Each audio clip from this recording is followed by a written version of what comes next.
Hey everybody. Thanks for showing interest in making a video. I just thought it would be easier to show you rather than try to describe where to go. So hopefully this video is helpful. I just kind of took a screenshot of what the original poster put. This is what their district is making them turn in every week for lesson plans. And as you get more familiar with Unique and all the stuff that it has to offer, I think you're going to be able to fill this in really, really easily. So I'll kind of show you as much as I can. The app I'm using only allows me to record for 5 minutes. So if I talk really fast, I'm so sorry. But I'm going to show you where I get all of these things. So unit lesson or unit and lesson number, obviously, I think I would just put government. They want a unit. It's unit 21 from Unique. And today we're just going to pick something easy. So we're going to do lesson one, activity number one from Unique. So you have that. I think this kind of goes out of order a little bit. So I'm going to go to standard next. To get my standards, I click on view activities and then it says show standards and you just click on that. And it gives you all of your standards. So I'm in Ohio. We have grade bands. So I can use this for all students and I will hit a standard for every single student.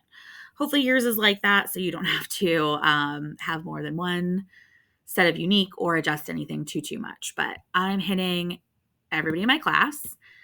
When I go back, I like to go to the PDF if I'm not going to be assigning it and I'm going to be printing it off.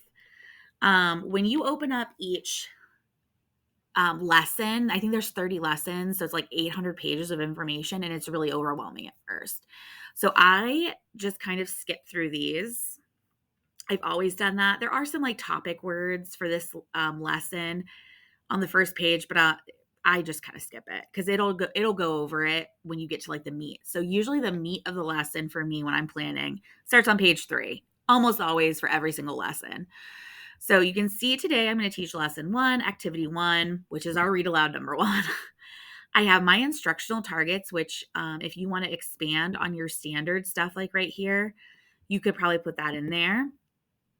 And then it literally gives you an I do, you do, we do.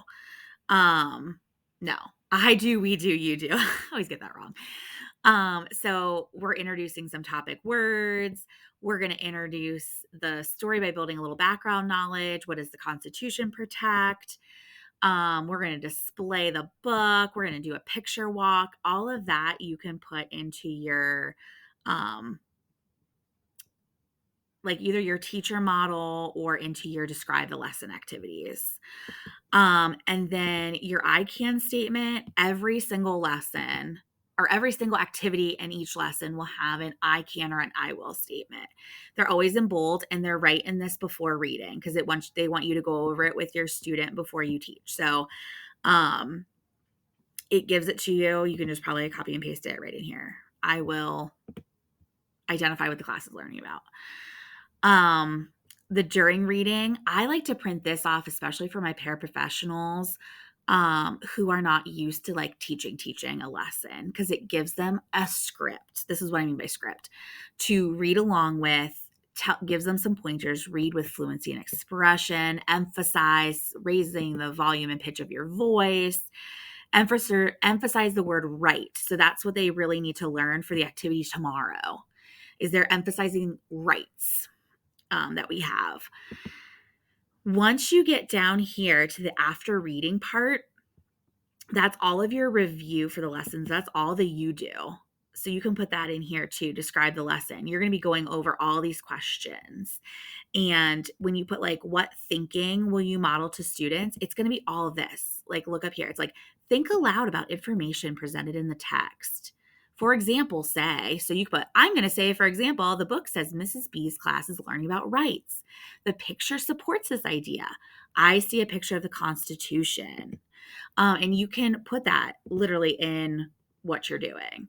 The success criteria and the exit ticket. You're going to find that right here in your check for understanding. So I would just say, this is how I'm going to get data. I'm going to figure out if my student's at the least complex level or the most complex level so that I know their level of understanding. The least complex is always just identifying, usually with errorless choice. Level 3 is always identifying and describing or explanation. Let me know if you have any other questions.